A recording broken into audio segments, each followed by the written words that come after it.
So we're going to dive into human factors. There are kind of two halves to it, so about halfway through we'll take a break. But let's just do the first half of it now, because I don't want to run over into Mark's upcoming talk at 4. So human factors is something that's kind of near and dear to me. I actually really like this subject. When I was an undergrad, I took the course 16400. I really strongly recommend it. We can only cover a very small amount today. I have less than an hour to get through all of this for you. But I think it's really an interesting class, and it's very pertinent to everything related to aircraft and aerodynamics. And this class 16400 was one of my favorite classes still today. I refer back to it. And one of the things we did was also go through different NTSB reports. So I gave a link there as well. And you can read through accident investigations. And not all of them are scary. Many of these reports nobody actually got injured, but it's good to just read through, what happened, what was the decision making, what led to the issue. It's really a really interesting exercise.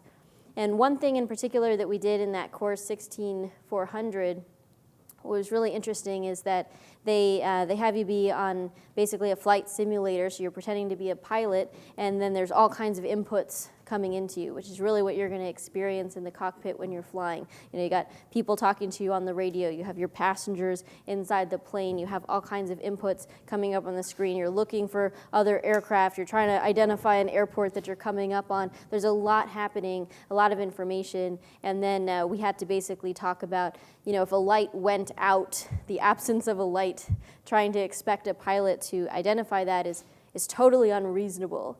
So what was really interesting in taking this course as an aerospace engineering student at MIT, the lesson was you need to design these things to be better. Because if you engineered the system such that somebody under that much stress and looking at those many inputs was supposed to notice a light going out, that's totally unreasonable. Now, on the other hand, talking about a pilot, we will talk a little bit about how many inputs are on a person with a pilot, how a lot of things are attributed to pilot error. The whole purpose of this course and the whole purpose of learning to fly is how you can minimize the pilot error aspect, not the engineering design aspect. But certainly it's good to experience both sides, designing the aircraft and the avionics as well as flying the aircraft.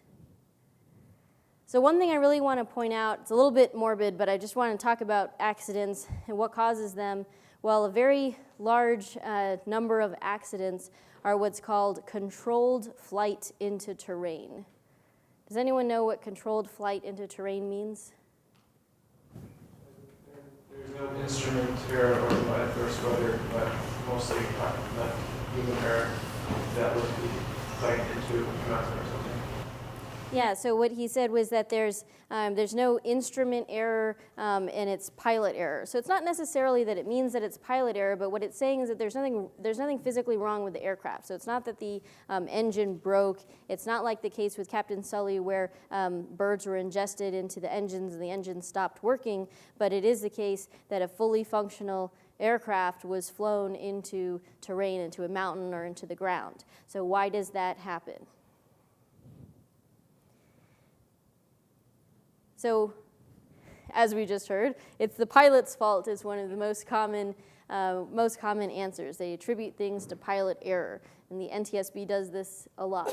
If you watch the movie about Captain Sully, it made it seem like the NTSB was out to get him as well. I've heard the reality is that they were much more friendly towards him, but the situation is that that's kind of a natural thing that they have to explore. They ultimately found that he wasn't at fault, but that becomes a big issue. So I don't think that it's always the case, again, that it's pilot error. Please take 16400 and look into that. But for the purposes of this class, for being a pilot, you need to be aware of all the things that are under your control. How do you get a really good weather briefing? How do you make sure you're prepared so that it is not your fault and you don't have any accidents? So just to get you in the zone for the types of things we're going to discuss today, here's a practice question. I just want to see where people are on this. So I know I haven't taught it yet, but I just want to know what you think the answer is so I know how much time to spend on these topics in the next couple slides. I'll give you a chance to read it.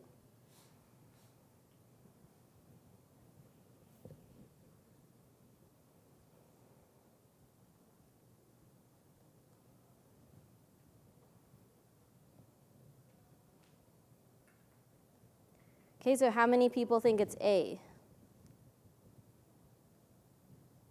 All right, how many people think it's B?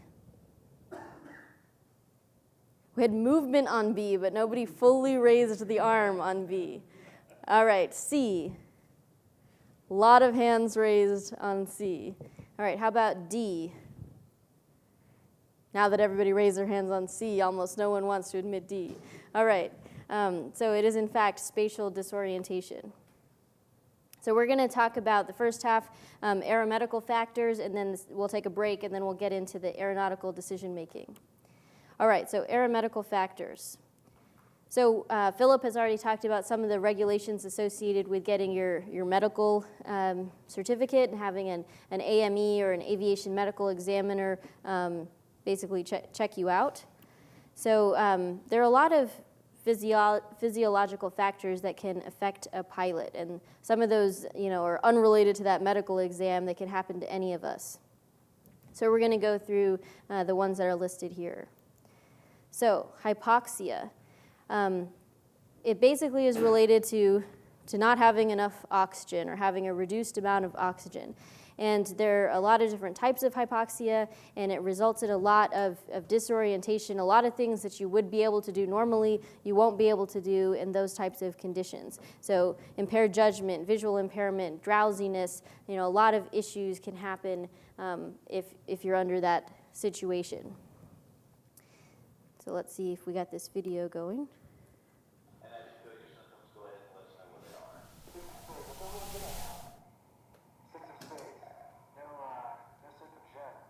He's taken off his mask so he doesn't have the oxygen.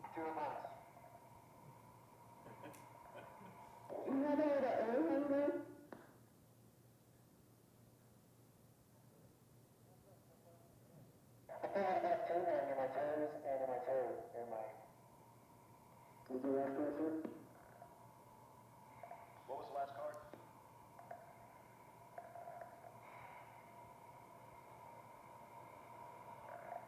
Four of spades. Tinkling in the toes right now. Look at that card again. I don't think I have the spade.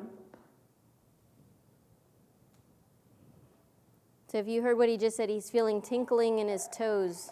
Tingling in his toes. Four of spades. What is that called? Four of spades. Four of spades. What is that called? What is it?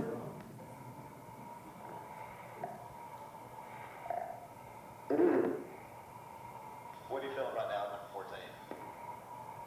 Five of spades. Five of spades. There we go. What are you feeling, sir? Four of spades. Four of spades. What is it? What's your symptoms, man? What are you feeling, number 14? Four of spades. Four of spades. What's your symptoms, man? Four of spades. Four of spades right now. Where did you get the dog with the aircraft?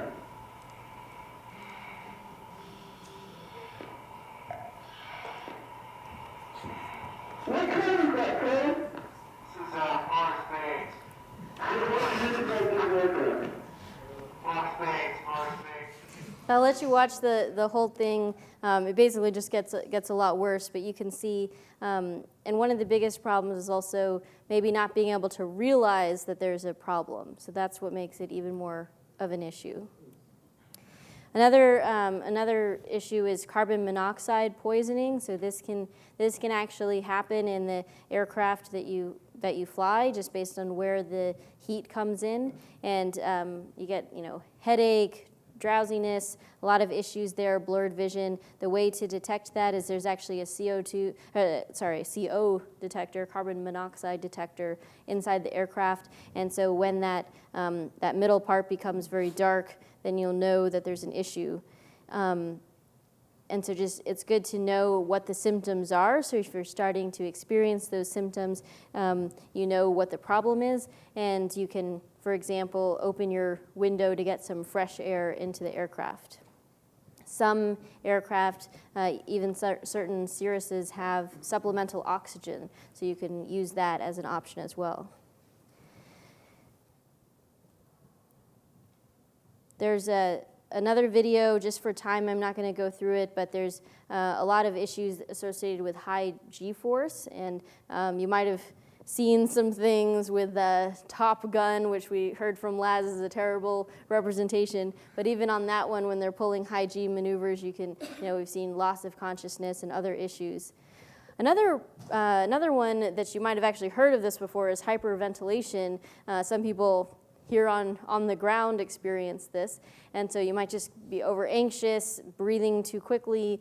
It makes you not be able to breathe properly. You might need to just sort of take a break, breathe into a bag. Another good reason to have a co-pilot with you. So a lot of the issues in terms of the disorientation that you face are somehow related to how your inner ear works. So the fluid in your inner ear is sort of related to how you feel motion. So I won't get into the details. You don't actually have to know a ton of detail about it. But one thing to know in terms of how you feel motion is that you have fluid moving in your ear canal. You can't actually really detect the fluid. What happens is you have these little hairs that come up. And so when the fluid changes direction, so let's say the fluid starts moving in a particular direction, then all these hair pieces start moving, and so you feel that motion. Now the fluid can continue to move in that direction, but over time, the hair follicles will basically resume where they are. They won't feel motion occurring, or they'll basically be stagnant. So it could be the case that the fluid is moving and the hair is sitting like this. Now, all of a sudden, when the fluid stops moving, the fluid stops moving, the hair tries to just return to its previous state. And when that happens, you might actually think that you've started moving in the other direction. So this is an issue where basically if you are flying along and you start turning and you're in a constant rate turn, you might start feeling like you're not turning. And then when you come out of that turn, so you roll out and now you're straight and level again, you feel like you have just started turning to the right. So even though now you're flying straight and level, your ear is telling you that you've turned to the right. And so you try to correct that by turning back to the left. So it might be the case that your airplane's actual motion was constant rate turn to the left, and then it flattened out, but you don't realize you're flat, so you start turning again. So these are reasons why you don't want to rely on your inner ear. People refer to it as flying by the seat of your pants, basically what you feel as opposed to looking at the instruments, but actually the seat of your pants is primarily your inner ear is what's giving you all these indications. So there's a lot of things that can contribute to disorientation. So we already talked a little bit about spatial disorientation. Well, there are a lot of things. So we talked about the vestibular system, which is that inner ear, but also even visual cues can can cause you to have spatial disorientation. And then the feeling on your skin. So, how much you're pressing against the seat, for example. So one thing about spatial disorientation is that when you're flying and you're looking out the window, your eyes are a big part of your orientation. So you're looking at the horizon, and if the horizon's tilted, you think you're turning. That's how you determine what's going on. But there are a lot of false cues you can get from looking outside. So one thing is that and we spent a little bit of time talking about IFR flight earlier today, where you can't see outside the airplane and you're just relying on your instruments. Well, it's also good to do a reference check of your instruments because of some of the tricks your eyes can play on you. So for example, if there is a low cloud layer that's kind of tilted, the horizon might look tilted and may not look flat, and you might think you're tilted when you're flat, or you might think you're flat when you're tilted. There's also other, because of the motion in your inner ear, when you actually have a motion in one direction, if you actually turn over, if you bend your head down, so let's say you're writing with a pencil while you were flying and you dropped your pencil, well, when you bend down, you actually feel motions that don't actually exist. You might think you're sort of tumbling, and so that's really not good. So one thing, actually, if you fly out of Hanscom, you have to wear a badge anyway, and so you have a lanyard. Maybe like clip your pencil to that lanyard, or do whatever you can such that you can reach everything you need to reach without physically bending over. Or if you have a co-pilot that is also could be a pilot in command or a safety pilot, you can ask them to take control. And we talked about positive exchange of controls. Ask them to take control of the aircraft before you reach down to pick up something, because it can have a more significant effect than you think it will. And I will reserve some of the aerobatic talk for Mark to discuss some of these with you in more detail. Yeah, So Tina was talking trash about the autopilot, but that's also a good argument for, if you have to bend down and get something, take your hands off the controls completely. That's better than leaving them on while you're fishing around for something. And if you have an autopilot, yet better. I think the autopilot is a very important tool to use when you're flying. I was just cautioning against it again when I was flying on my check ride with Mark up there. Mysteriously, the autopilot stopped working, and I had to perform everything without it. So you can't rely on that when you're flying. It could stop working, but also your check ride pilot will not let you use one. So this is something once you're flying, and you can even ask your instructor to help you with that, to actually get a sense of these disorientations. You can try, climbing while accelerating, climbing while turning, these different types of motions, and also consider moving your head, making sure the other person has the flight controls to experience some of these motions. Or if you like, over near, I think, Building 33 or Building 35, they have a centrifuge, and you can experience a lot of these things as well. So how do you deal with all these disorientations that are happening? One is just being aware of the causes of them help, making sure you know that they're there, getting kind of briefings in advance so you know what's happening, and really try to avoid sudden head movements when you're flying. So we've talked about scanning and looking for traffic, but avoid very sudden head movements while you're flying, because you are moving and it can cause you to have a lot of effects. And then the other thing is just being well rested, eating properly. If you're hungry, if you're tired, your body's not at its best, it can also contribute. So here are just some more examples of the visual illusions. And then there are also times when the visual illusions are worse. So nighttime, we're going to have a whole section on night flying tomorrow, but as it relates to human factors, I will say that you might think you're coming in towards the airport, but you're actually seeing a cluster of lights that's a city somewhere else. You might start going to the wrong place. If you don't keep referencing your instruments, you might not notice that you're kind of off track. I will give you one tip, though. I was flying to Hyannis. Hyannis is a city right at the base of the Cape before you go all the way down the arm of the Cape. And there's a great restaurant there right next to the Hyannis airport, a little French restaurant. During the day, they have kind of little sandwiches and pastries, and at night it becomes kind of a nicer French restaurant. So I was actually flying there at night, and coming into Hyannis, I was having a little bit of issue because my heading indicator kept processing, and I wasn't sure exactly, and things happened very quickly because I'd been talking about the Bravo clearance, because going from Bedford over there, you're talking to all these controllers and worrying about your altitude, and so there's a lot happening. And as I got close to the Hyannis airport, I wasn't exactly sure that I was going for they have two different intersecting runways. I wasn't exactly sure I was lined up for the correct runway.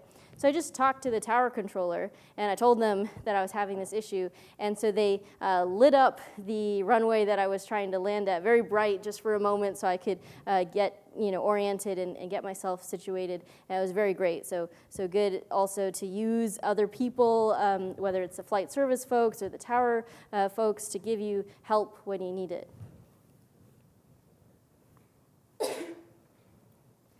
So this is also just another thing that happens at night, and we'll talk about this with the night flying, that sometimes a stationary light can appear to move, and so you have to be careful. Don't trust everything you see. And a big one in terms of an optical illusion, whether it's day or night, is that if a runway is not flat, but it's actually inclined going up or inclined going down, not only as it relates to performance when we're talking about how long it takes you to land, but also as you're coming in, you might think that you're a different place than you are. This is also the case, if the runway is wider or narrower than you're used to. So at Hanscom, you might have very wide runways. If you fly out of Beverly, you have narrower runways. So just that difference can make you think you're at a different orientation or you're higher or lower than where you are. Tina, can you go back to that one? So basically they're saying if the runway is sloped and you rely on your ordinary sight picture, you might follow a higher or lower than standard glide path? Yeah, absolutely. So what it's saying, the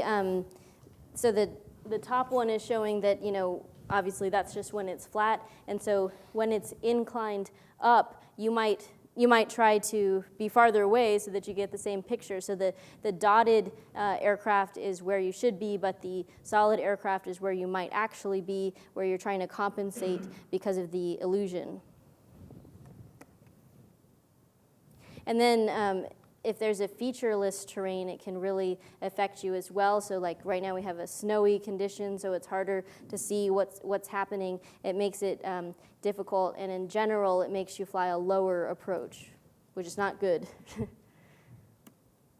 Okay, and then just a couple more. I won't dive into each of them, but fog or haze, different types of things can cause a mirage or can cause an illusion, and so you really want to keep referencing your instruments to make sure you are in fact holding the altitude, or use your autopilot to help you out. And of course, any reference system. So if you have a VASI or a POPI, those are great tools that even if it looks like the runway is one place or the other, if the lights are all red, you're too low.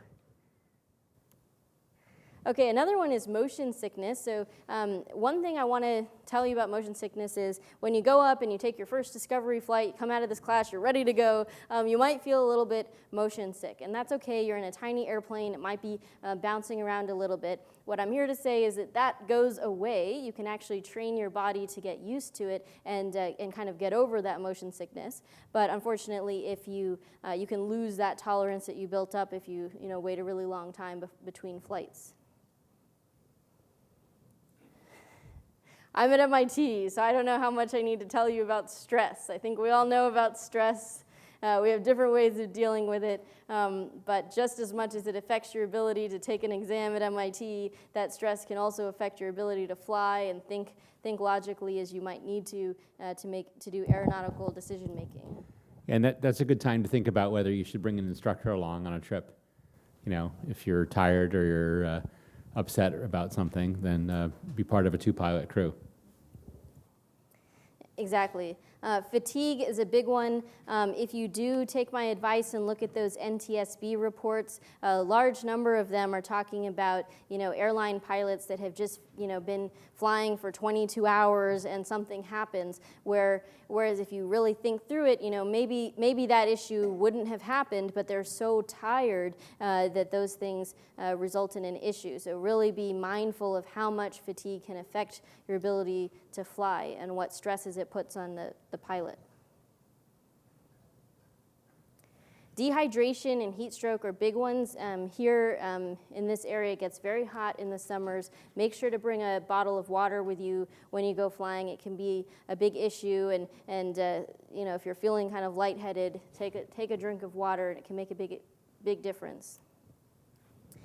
All right, so no alcohol or drugs while flying or before flying. There's some specific regulations. They're much more strict than driving, which I think is a good thing. So please take a look at that 14 CFR Part 91, the blood alcohol level and the time since the last drink. It's really not worth it. You're flying as a hobby for fun. Don't do something that's unsafe.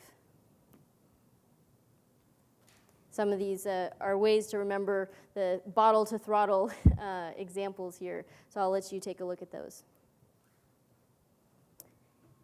Also, don't carry drugs. I don't know if I need to elaborate on that. Okay, so we talked about vision. Vision is one of the things that in your medical exam, your AME is going to look at your vision and test your ability to see. One thing to keep in mind is that when you're looking out your windshield, you can basically kind of zone out. And so you think you're looking at out your windshield and you're scanning for aircraft, but you've sort of stopped paying attention.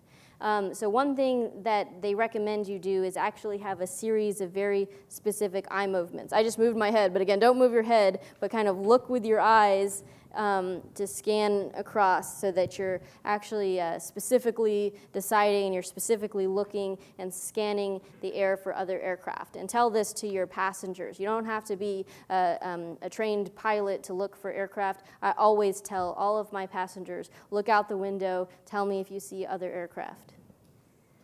Okay, so we're going to dive into aeronautical decision making. One quick thing I'll say is that I brought a couple of magazines here. Although some of them are older, they have some good content. So this one is about aviation safety. For folks today that were interested in the talk about instrument flight, there's actually a magazine called IFR Refresher and specifically focuses on topics related to instrument flight. And then a number of these aviation safety that talk about topics that I felt were relevant, such as flying with icing is one of the ones here, and flying at night. And then there's a general IFR magazine that just talks about some good articles about how you handle your skills in flying instrument approaches, such as an ILS. So these are just kind of first come, first serve over here. So aeronautical decision making. So how you make decisions when you're in the cockpit can really affect how you successfully exit a very negative situation. So whether it's what we were just talking about with regard to having spatial disorientation or having carbon monoxide poisoning versus an engine failure or specific issue or a weather issue, the way that you go about making a decision can significantly impact the outcome. So we're going to talk about decision making, hazards, how we go about evaluating risks, and having personal checklists. So in aeronautical decision making, one thing to think about is just that there is a way that you can teach someone how to make good decisions. So in addition to learning about your airplane and learning how to fly, one thing that throughout your pilot training is that you'll learn how to make decisions.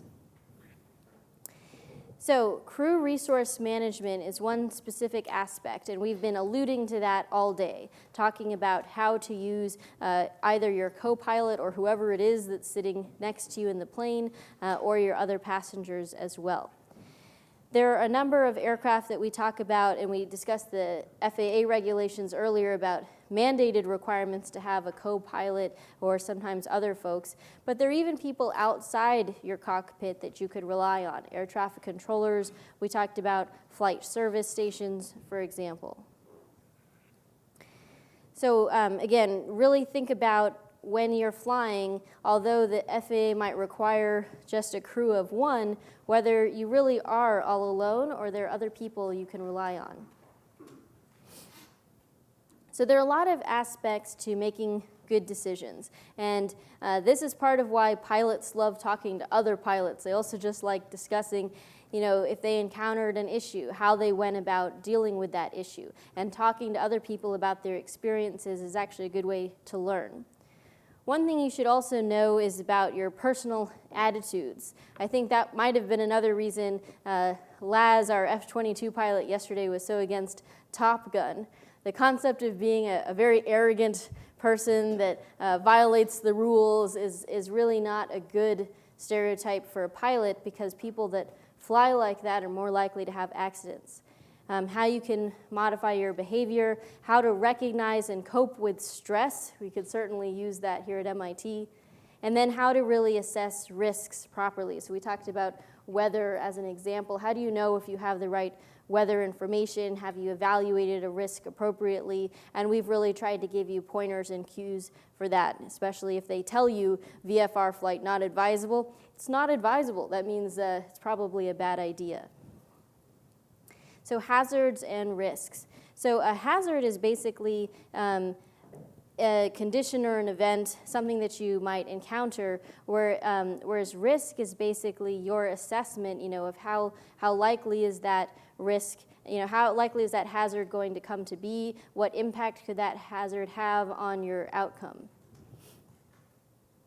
So one thing, again, is about your attitude. So don't be like those Top Gun pilots. If you're very anti-authority and you say, I don't care, even if the weather folks said VFR flight not advisable, I'm a great pilot, I can do it anyway, that type of attitude is probably going to lead you in an unsafe condition. It's really not a good idea. We also discussed the concept of personal minimums and setting personal minimums for yourself. The reason is that, today, for example, or after you've done a little bit of flying, you might have a good sense of what you're comfortable with. You might have gone up with a lot of gusting winds, and so you might decide that, hey, I was a little bit uncomfortable with winds gusting to 20 knots. Even if my aircraft is capable of it, I think that's something that until I get a little bit more experience, I'm going to set as a personal minimum. I don't want winds gusting over 15 knots before I decide to take a flight by myself. So you can set your personal minimums. Why are we talking about that? Well, the reason is on the actual day that you're flying, you may reevaluate the situation. You might really want to go flying that day. Maybe you've already arranged with a friend to come with you. Maybe you have a destination you're really trying to reach. Philip described a number of situations where he's flying cross country. He has a plan, he has to follow it, and he can't really be away, missing several days where he was trying to go. And so sometimes in the moment, you might have an impulsive nature. You might decide that, I think I can do it, I'm sure it's fine. So having personal minimums and actually writing those down are a really good way to hold yourself accountable to what you had decided in a calm state of mind was a good restriction. So one thing to keep in mind is the assessment of risk. You also shouldn't be overly risk averse. The FAA has guidance on what type of equipment is required in your aircraft. So certain things that's required. If it's not there, you can't fly. But there are other things that are optional. And so if there's a piece of equipment that's optional, that's not functional, there's a lot of importance around understanding what is the risk of that not being operational, as an example. And we'll go through a checklist in a little bit to assess both your personal state of being, your aircraft state of being, the environment, and assessing all those risks together. But for a given risk, you want to know, one, how likely is it? So maybe if you're talking about weather, there's a chance that a storm will come in, there's a chance that it won't. Then also the severity. Are we talking about some light rain showers, or are we talking about, a very, very dangerous front with icing or thunderstorms? So that's the difference between the likelihood and the severity. Both of those have to be assessed for a given risk, a given hazard that you encounter when you assess its risk. So there's this way of checking yourself. It's called I'm safe.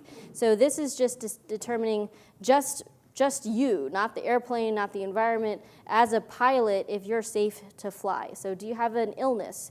Are you taking medications that might affect your ability to fly? Are you very stressed out? Do you have your thermodynamics final coming up and you're really nervous about it? Do you have, again, we talked about there are also legal regulations. You can't have alcohol or drugs that could affect your ability to fly. Are you just very tired? Or really just are you very distracted by something that's happening? The PAVE checklist is the one I was referring to that actually considers all of these different things. So the I'm safe is just the pilot. A is referring to the aircraft. So this is when we're talking about are certain things different about the aircraft. Maybe it's a new aircraft that you're not really comfortable with. Maybe you're checked out, but you don't have that many hours in that particular aircraft.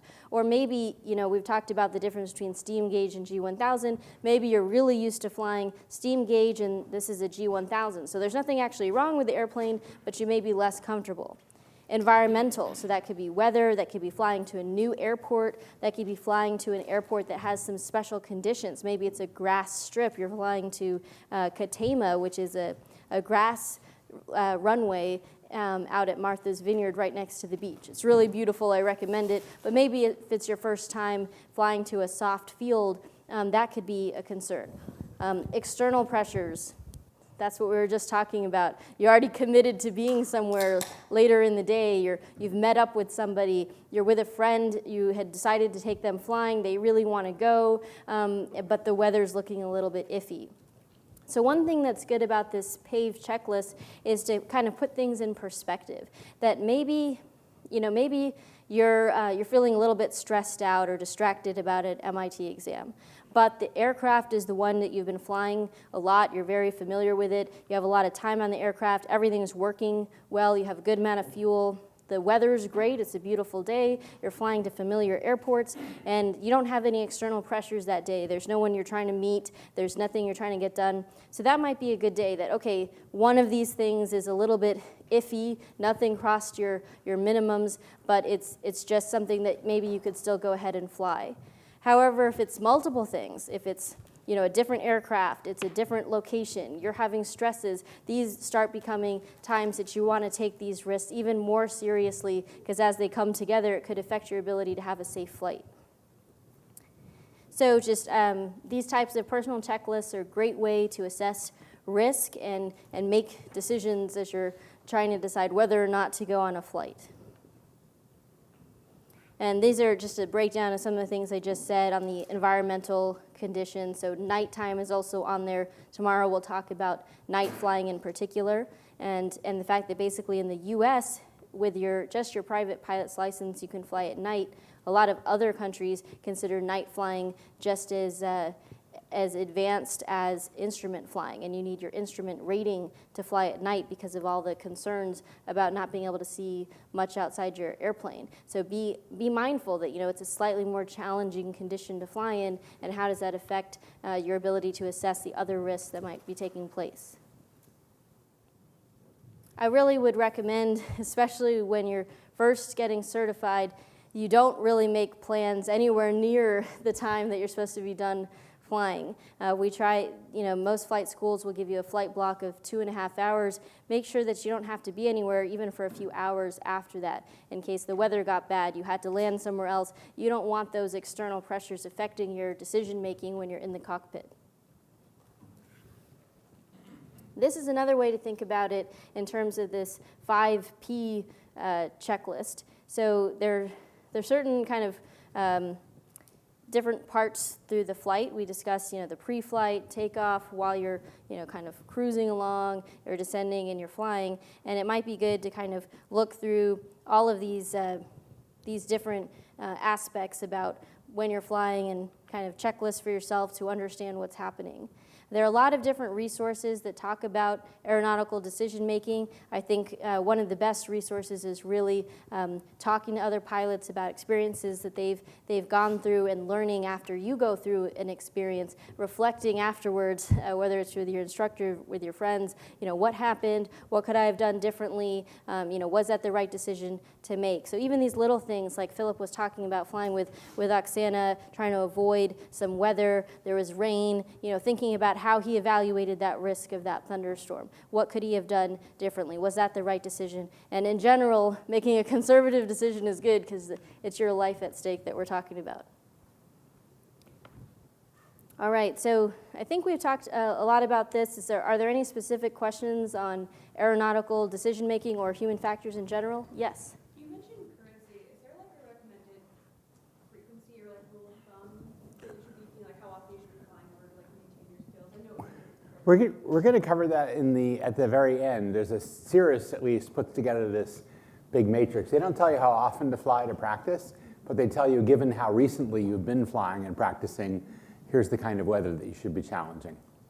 So the question for those who couldn't hear was just about the currency. So are there rules about how often you need to fly? And there are rules, especially related to carrying passengers at night, for example. There are certain legal currency requirements, but just as Philip said, there's also just personal minimums that you might want to set for yourself. If you haven't gone flying for a month, you may be legally current, but may not be a good time to take a bunch of passengers to a new destination that you haven't flown to before. Yeah, so you remember from yesterday, there's that 90 days, 3 takeoffs and landings within the preceding 90 days before you can carry passengers. That's a good minimum. A lot depends on the type of aircraft and how familiar you are with it. So if you have 500 hours in a very logically designed airplane like the Cirrus, then you're going to be safe probably without flying too often.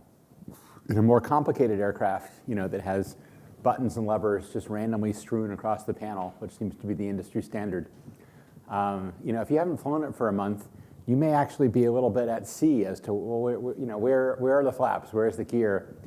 So a lot depends on how many hours of experience you have in the type of aircraft that you're going to fly, and just how inherently challenging it is to fly. The currency requirements, practical currency requirements for a multi-engined piston airplane are going to be very different from those that you might use in a Piper Cub.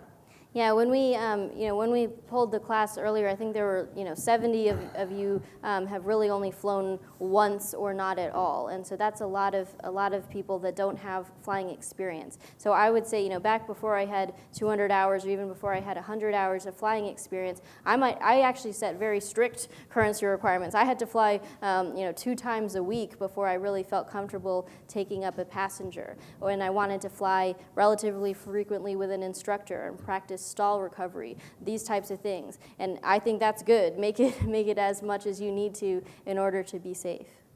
Yeah, you could also decide, again, if you haven't flown for a while, are you going to fly an IFR approach down to minimums, down to 200 feet above the runway in the clouds by yourself in an airplane with no autopilot, which would be legal, or are you going to say, look, I'm a little bit rusty, so I'm going to only fly on a fairly calm wind VFR day and get back into it. So a lot depends on the challenge of the flight that you're considering.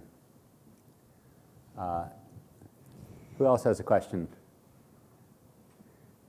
I'll tell you one more little story. A friend of mine had a twin-engine airplane, a Cessna 340, which is a very complicated airplane with, I think it has 6 fuel tanks and all kinds of levers. It's pressurized off the turbochargers. Anyway, one engine caught on fire. So an engine caught on fire. He's got 4 or 5 people from his family in the back. And he manages to get the fire out by cutting off the fuel, I guess, to the burning engine. He's right above Bradley Field in Connecticut. So that's one of the largest airports actually in the world. It's probably among the top few percent of big airports in the world in terms of physical size. They have regular airline service. They have a full-time fire department. They have a control tower. They have a runway that's about as long as Logan's, something like 2 miles, close to 2 miles long runway. So he decides, well, I've got one engine. It's nighttime. It's night.